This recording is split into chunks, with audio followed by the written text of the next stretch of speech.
দুই ঠ্যাং ছড়াইয়া মাঝে দিল ঘুরিয়া আপন কাজ করিয়া পরে দেয় ছাড়িয়া। বল এটা এটা গাজর।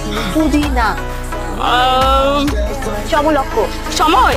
আমরা ইদানিং দেখতে পাচ্ছি যে প্লাস্টক বিডি নামে একটি প্রোগ্রাম হয়, একটি চ্যানেল। সেই চ্যানেলে তোমার ভিতরে একজন উপস্থাপিকা, তিনি বিভিন্ন সময়ে বিভিন্ন তীক্ষ্ণতা ও বিভিন্ন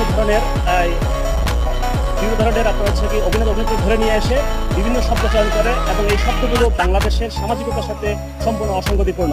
জামাইয়ের কাজ কাকে কিভাবে পূরণ করে? মেশিন বের হয়েছে। সাহস থাকে তো সব খুইলা দেখা ভাই, আগে তোর মারে আগে সব খুইলা দেখাইতে। তিনি বিভিন্ন শব্দ চয়ন করে যে শব্দগুলো অশ্লীলতা পরিপূর্ণ এবং কুরুচিপূর্ণ।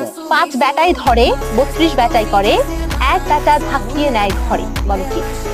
আমাদের বাংলাদেশের বর্তমান যে জাতীয় অনলাইন গণমাধ্যম নীতিমালা আছে, এই নীতিমালার 3.6.3 বলা আছে যে শিশুদের মনস্তাত্ত্বিক, মানবিক এবং নৈতিক গঠনকে নেতিবাচক প্রভাবিত